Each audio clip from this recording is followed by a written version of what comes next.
Welcome to Aditya classes. आज हम लोग 9th क्लास के बायोलॉजी के टिश्यू चैप्टर को कंप्लीटली स्टडी करने जा रहे हैं। टिश्यू, सबसे पहले हम तो जानेंगे कि टिश्यू है क्या। तो हमारे बॉडी में अगर ट्रांसपोर्ट करना होता है फूड को या ऑक्सीजन को, तो ब्लड सेल्स, बहुत सारे ब्लड सेल्स मिल करके अपना बॉडी में एक जगह से दूसरे जगह फूड को या ऑक्सीजन को ट्रांसपोर्ट करते हैं। तो ये जो सेल का ग्रुप है जो एक स्पेसिफिक वर्क को करता है वो टिश्यू कहलाता है। यहाँ पे एनसीईआरटी के अकॉर्डिंग 9th क्लास के एनसीईआरटी में टिश्यू का डेफिनेशन दिया हुआ है, a group of cells that are similar in structure, ये सिमिलर इन स्ट्रक्चर एंड और work together to achieve particular function. यहां पे है सिमिलर हो सकता है स्ट्रक्चर, कभी कभी डिसिमिलर स्ट्रक्चर भी हो सकती है, और ये सिमिलर है, एकदम सेम नहीं, थोड़ा थोड़ा डिफरेंस हो सकता है। सेल्स जिससे टिश्यू बना हुआ है वो सिमिलर होते हैं और साथ मिलकर के कोई पार्टिकुलर वर्क को परफॉर्म करते हैं। जैसे मस्कुलर टिश्यू है तो मसल्स कॉन्ट्रैक्ट और रिलैक्स करके क्या करता है, मूवमेंट देता है। बॉडी में मूवमेंट किससे आता है, मसल्स के कॉन्ट्रैक्शन और रिलैक्सेशन से। तो मस्कुलर टिश्यू जो हुआ, मस्कुलर सेल के एग्रीगेशन से या मसल्स के सेल के ग्रुप से जो टिश्यू बना है that is called muscular tissue. तो इस तरह से हम देखते हैं कि टिश्यू क्या है, सिमिलर स्ट्रक्चर वाले सेल का ग्रुप है जो पार्टिकुलर फंक्शन को अचीव करता है, पार्टिकुलर फंक्शन किसी खास काम के लिए। हायर क्लास में अगर जाएंगे 11 में तो यहाँ पे ओरिजिन भी दिया हुआ है कि group of sales having same origin and perform particular function is called tissue. लेकिन यहाँ ओरिजिन की बात नहीं कही गई है। ओके, तो अब हम लोग आते हैं कि पूरे टिश्यू को दो मेजर ग्रुप में बांट सकते हैं। पहला प्लांट टिश्यू और दूसरा, ये फर्स्ट जो है वो प्लांट टिश्यू है और सेकेंड है एनिमल टिश्यू। यानी कि प्लांट में जो टिश्यू मिलता है वो प्लांट टिश्यू कहलाएगा और एनिमल में जो टिश्यू मिलता है वो एनिमल। अब बचा फंगस, बैक्टीरिया, वायरस, इन सबों में टिश्यू नहीं मिलते। टिश्यू सिर्फ प्लांट और एनिमल दो ही किंगडम में, 5 किंगडम पढ़ना है ऐसे तो नहीं पता, बता दिया गया नहीं, टोटल 5 किंगडम है जिसमें से दो ही किंगडम में टिश्यू मिलते हैं, प्लांट किंगडम में और एनिमल किंगडम में। तो अब हम लोग आते हैं सबसे प्लांट किंगडम में। तो tissue that are found in plant are called plant tissue and tissue that are found in animal are called animal tissue।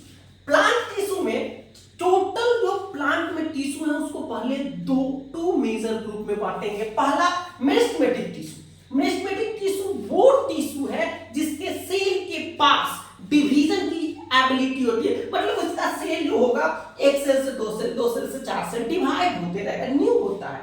Meristematic tissue का मतलब क्या हुआ, इसके सेल हैव डिवीजन एबिलिटी। यहां पे cell are capable to divide, cells are able to divide. और यहां पे परमानेंट टिश्यू है। परमानेंट टिश्यू में क्या हो गया, ये यही मेरिस्टेमेटिक टिश्यू बाद में क्या होता है, डिफरेंशिएट कर जाता है, मतलब डिवीजन एबिलिटी छोड़ करके कोई पार्टिकुलर फंक्शन करने लगता है, तब ये क्या हो जाता है, परमानेंट टिश्यू हो जाता है। और इस प्रोसेस को हम लोग करते हैं क्या, देखिए यहां पे क्या डिफरेंशिएशन हो गया, डिफरेंशिएट कर गया। ये मेरिस्टेमेटिक से परमानेंट जब बनता है उसको कहते हैं डिफरेंशिएट कर गया, एक पार्टिकुलर शेप का, साइज का और वर्क करने लायक बन गया, तब वो परमानेंट टिश्यू हो जाता है। अब मेरिस्टेमेटिक टिश्यू पोजीशन के बेस पे 3 टाइप के होते हैं, एपिकल, लेटरल और इंटरकैलरी। अगर किसी प्लांट के रूट टिप और शूट टिप को देख रहे हैं, ऊपर ये रूट टिप या शूट टिप है तो इसको हम कहेंगे एपिकल मेरिस्टेम। किसी भी प्लांट के रूट टिप पे या नीचे शूट टिप पे मेरिस्टेमेटिक टिश्यू होते हैं, यानी कि डिवाइड करने वाले सेल होते हैं, तभी तो वो तेजी से ग्रो करते रहता है, तो उसको कहते हैं एपिकल। एपिकल ये टिप पर पाया जाता है। एपिकल कहां होगा, टिप, एट टिप। और ये टिप किस दोनों का हो सकता है, रूट का भी और शूट का भी। मतलब स्टेम का भी टिप हो सकता है और रूट का भी टिप हो सकता है। बाकी उसके बाद सेकंड है लेटरल। लेटरल क्या होता है कि इसके स्टेम के बीच में रहेगा, ये बीच में, एक्चुअल में ये सिलेंड्रिकल होता है, आपके बुक में सिलेंड्रिकल नहीं बनाया गया। तो जैसे इसमें सिलेंड्रिकल कुछ है, वो बाहर और भीतर की ओर सेल डिवाइड करके उसके मोटापा यानी गिर्थ को बढ़ाता है। ये लेटरल मेरिस्टेम क्या करता है, गिर्थ को, ये तो लेंथ को बढ़ाएगा, एपिकल मेरिस्टेम लेंथ को इंक्रीज करेगा, लेंथ को इंक्रीज करेगा। और लेटरल मेरिस्टेम का क्या करेगा, ये लेटरल है जो कि आपको गिर्थ बढ़ाएगा, गिर्थ। और ये इंटरकैलरी है, इंटरकैलरी इसी में से कुछ कुछ छूटते हुए नीचे रह जाता है। जब सेल डिवाइड होके एपिकल ऊपर जाते जाता है और नीचे परमानेंट बनाता है, तो उस परमानेंट में कुछ ऐसे सेल्स रह जाते हैं जो डिविजनेबिलिटी रखते हैं, तो इसी से क्या बन जाएगा, यहाँ पे लीफ बन जाएगा। ठीक है, यहां पे छूट गया तो यहां पे लीफ बन गया, तो दैट इज इंटरकैलरी। इंटरकैलरी से क्या बने, लीफ बेस पे। ये कहां मिलेगा, लीफ बेस। सिंपल से समझने की चीज ये हो गया आपका मेरिस्टेमेटिक टिश्यू। अब परमानेंट में आते हैं, तो परमानेंट टिश्यू का क्या है कि परमानेंट टिश्यू को पहले दो ग्रुप में डिवाइड कर दिया गया है। अब ये दो ग्रुप कैसा है, सिंपल और कॉम्प्लेक्स। सिंपल टिश्यू किसको कहेंगे, वैसा परमानेंट टिश्यू जो एक ही तरह के सिंगल टाइप ऑफ सेल से बने हो। ये क्या रहेगा, देखिए यहां पे लिखा हुआ है सिमिलर सेल, यहां पे हमने कहा सिंगल टाइप ऑफ सेल। और ये कॉम्प्लेक्स जो होते हैं टू और मोर टाइप ऑफ सेल से बने होते हैं। यहां पे सिमिलर थोड़ा सा कंफ्यूजन करेगा, लेकिन सिमिलर का मतलब ये नहीं समझिए, यहां पे एंड और दोनों लिखा हुआ है। कोई जरूरी नहीं है कि सिमिलर टाइप के सेल से ही टिश्यू बना रहेगा। ब्लड में ही, ब्लड में white blood cells, red blood cells, platelets, तीन तरह के सेल तो आप लोग पढ़ चुके होंगे पहले से। तो ऐसा नहीं है कि टिश्यू में एकदम से सेम टाइप का सेल होगा, सिमिलर रहेगा, सिमिलर सेम नहीं, एकदम सेम नहीं। तो यहां पे क्या है, सिंपल परमानेंट टिश्यू है, ये सिंगल टाइप ऑफ सेल का होगा। ये कैसा रहेगा, सिंगल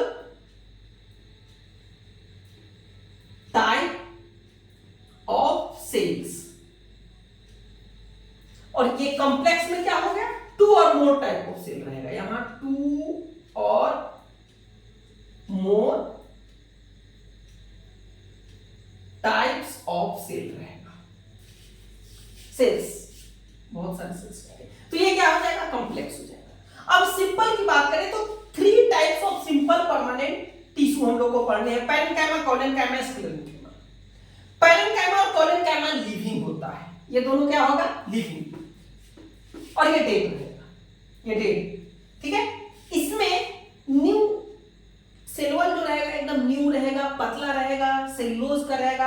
यहाँ पे थोड़ा सा कॉर्नर पर थिकनिंग शुरू होगा, थोड़ा सा, और ये पूरा थिकनिंग रहेगा जिससे कि ये डेड हो जाएगा। अब इतना सेल वॉल पे थिकनिंग हो गया कि अंदर बाहर कोई मटेरियल जा ही नहीं रहा है, तो सेल डेड हो जाएगा। लेकिन स्ट्रेंथ प्रोवाइड करेगा, ये फ्लेक्सिबिलिटी देगा और ये स्टोर करेगा फूड को। पैरेन्काइमा का दो और टाइप इसमें पढ़ना है, पैरेन्काइमा का, एरेन्काइमा, एरेन्काइमा,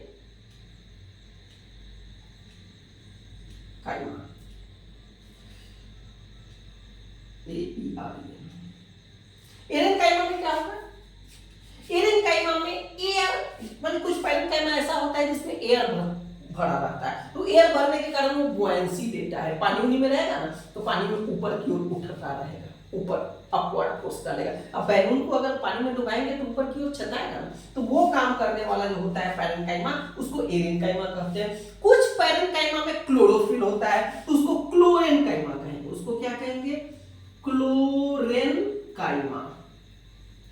तो क्लोरेन्काइमा क्या करेगा, ये फूड सिंथेसिस में हेल्प करेगा, ये बुआयंसी में हेल्प करेगा, ये क्लोरेन्काइमा है, ये कोलेन्काइमा है। थोड़ा सा प्रोनाउंसिएशन का अंतर है, देखिए क्लोरेन्काइमा और ये कोलेन्काइमा। कोलेन्काइमा क्या कर रहा है, कोलेन्काइमा फ्लेक्सिबिलिटी देता है, लीफ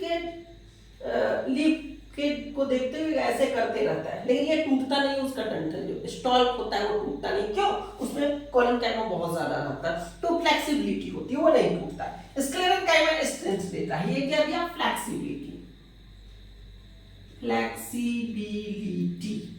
और ये स्क्लेरोकाइमा डेड होता है, ये डेड है और देता क्या है? स्ट्रेंथ,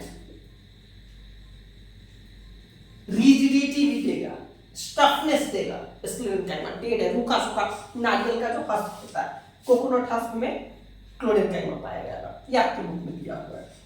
अब कॉम्प्लेक्स टिश्यू में आ रहे हैं। कॉम्प्लेक्स टिश्यू की बात जब करेंगे तो कॉम्प्लेक्स टिश्यू में दो तरह के कॉम्प्लेक्स टिश्यू आपको पढ़ने हैं, जाइलम, फ्लोएम। जाइलम में 4 तरह के 4 टाइप्स ऑफ सेल्स होंगे। क्या क्या?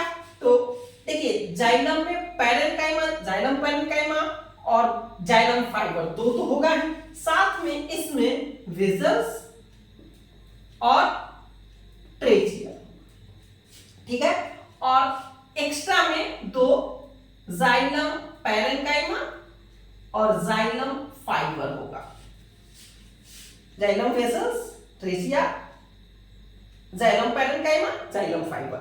सेम इसमें फ्लोएम में आएंगे तो सीव ट्यूब रहेगा, यहाँ पे सीव ट्यूब या दूसरा कंपेनियन सेल रहेगा। और तीसरा, ये फर्स्ट, सेकेंड, तीसरा इसमें भी जाइलम पैरेन्काइमा, सॉरी जाइलम बोला गया, फ्लोएम पैरेन्काइमा, फ्लोएम पैरेन्काइमा और फ्लोएम का फाइबर होगा।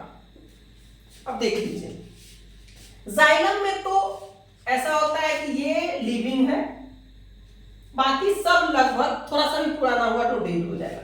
इसमें लेकिन ऐसी बात नहीं है, इसमें ये डेड है, बाकी सारे लिविंग होंगे सेल्स। फ्लोएम, जाइलम क्या करता है? वाटर और मिनरल को रूट से लीफ तक लेके जाता है। फ्लोएम क्या करता है? फूड को ट्रांसपोर्ट करता है, फूड को, ये वाटर मिनरल को, ये फूड सैप को, फूड सैप को बोथ डायरेक्शन में कर सकता है, ठीक है। अब आ जाते हैं हम लोग एनिमल टिश्यू पे। ये मोटे तौर पे हमने प्लांट टिश्यू के बारे में सब कुछ बता दिया। अब एनिमल टिश्यू पे आते हैं और इसका और डिटेल हम छोटा छोटा सबका वीडियो बना देंगे, लेकिन अभी एक पूरे चैप्टर का मैं क्लियर कर देता हूं।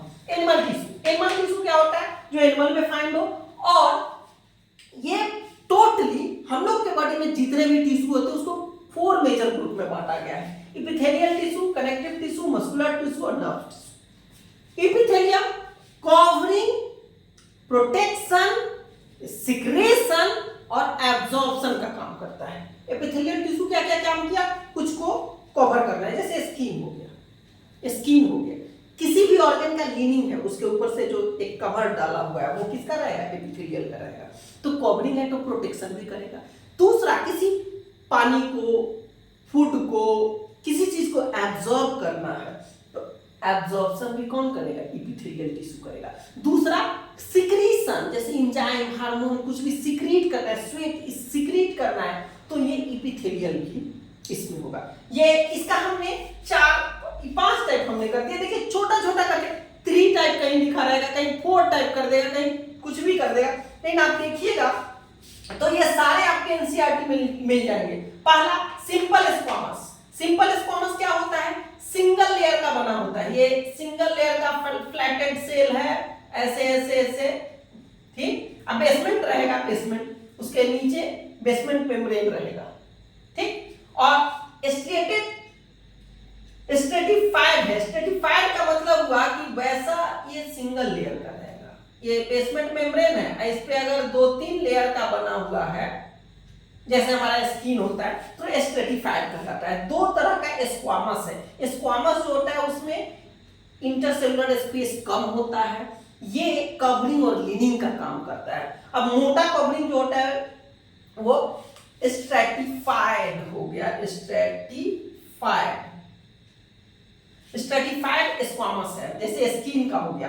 और यहाँ पे पतले पतले जहां पे जरूरत होगी वहां पे क्या रहेगा? सिंपल स्क्वामस रहेगा। अब क्यूबॉइडल की बात हुई, क्यूबॉइडल क्यूब शेप का रहेगा, तो क्यूब शेप का रहेगा तो ये क्या करेगा? सेक्रेशन और एब्जॉर्प्शन में काम करेगा। क्यूबॉइडल जो रहेगा वो ऐसे ऐसे रहेगा, तो ये सेक्रेशन और एब्जॉर्प्शन में काम करेगा। दूसरा है कॉलुमनार। कॉलुमनार जो होता है वो कॉलम यानी कि पिलर लाइक रहेगा, थोड़ा सा न्यूक्लियस इसके नीचे रहेंगे, ऐसे पिलर लाइक। न्यूक्लियस थोड़ा सा बेस में रहता है, ऊपर से, बीच में एकदम नहीं रहता। ज्यादातर इन सब हो गए तो सेंटर में रहेगा, इसके लिए टेंशन नहीं है। तो कॉलमनार जो हुआ वो कॉलम शेप होगा, कॉलम शेप होगा, ये भी ऑब्जर्प्शन और सेक्रीशन का काम करता है, ऑब्जर्प्शन ज्यादा करेगा, ये सेक्रीशन में ज्यादा पार्टिसिपेट करेगा। अच्छा, किसी किसी कॉलमनार में क्या रहेगा, ये कॉलमनार है, बेसमेंट मेम्ब्रेन है, इस पे सीलिया रहेगा। सीलिया से क्या फायदा होगा, सीलिया म्यूकस का या उसके ऊपर कोई पार्टिकल है तो उसके मूवमेंट में हेल्प करता है सीलिया, तो ये सीलिएटेड कॉलमनार आएगा। और एक तो है ग्लैंडुलर, है ग्लैंडुलर, सिक्स्थ भी हम जा सकते हैं, सिक्स्थ ग्लैंडुलर टिश्यू। और ग्लैंडुलर भी दो तरह से पढ़ने हैं, एक सिंगल सेल वाला ग्लैंडुलर और मल्टी सेलुलर ग्लैंडुलर। मतलब ऐसा रहेगा कि एक सेल है उससे सिक्रीट होता है कोई मटेरियल, सिंगल सेल का है, और बहुत सारा सेल क्लस्टर में बन जाए, जैसे देखिए ऐसे रहेगा, इस सब में सेल है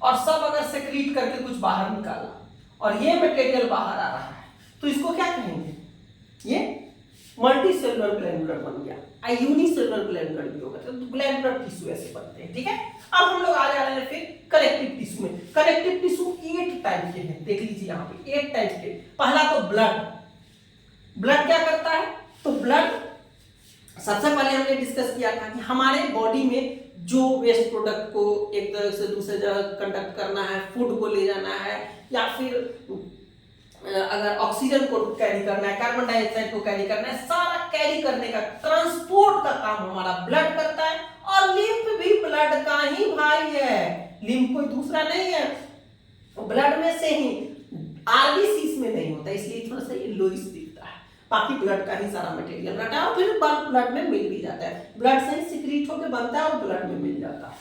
ठीक है, इसके बारे में हम लोग सर्कुलेटरी सिस्टम में ज्यादा पढ़ेंगे 10th में। ये बोन है, बोन और कार्टिलेज, देखिए दो का ग्रुप है, ये ब्लड और लिम्फ एक जैसा है, बोन और कार्टिलेज एक जैसा है। बोन थोड़ा ज्यादा हार्ड होता है, इसमें कैल्शियम फास्फोरस का बना होता है, कार्टिलेज में कैल्शियम फास्फोरस कम नहीं होता है। तो अब ये बोन जो होता है, बोन हार्ड होता है ज्यादा और ये थोड़ा सा फ्लेक्सिबल होता है, लेकिन दोनों शेप और स्ट्रक्चर देता है बॉडी को, बोन और कार्टिलेज। ये उसके बाद दो आया टेंडन और लिगामेंट। टेंडन क्या करता है, टेंडन बोन को मसल्स से अटैच करने वाला जो होता है वो टेंडन कहलाता है, और कोई बोन को बोन से जो जोड़ता है दैट इज कॉल्ड लिगामेंट। रस्सी जैसा होता है, जैसे देखिए ये सब जो निकल जा रहा है, ये बोन को बोन से जोड़ रहा है, दैट इज कॉल्ड लिगामेंट। और अगर कोई मसल्स से, जैसे ये है, इसमें ये मसल्स इस बोन से अटैच्ड है, किसके थ्रू, लिगामेंट के, टेंडन के through. Tendon bone to muscles, अब बोन टू बोन जोड़ेगा तो लिगामेंट। ये मूवमेंट में, अगर मूवमेंट बॉडी का होता है तो उसमें मसल्स के साथ साथ ये टेंडन, लिगामेंट और बोन का भी फंक्शन होता है, स्ट्रेंथ लगाने का काम मसल्स करते हैं।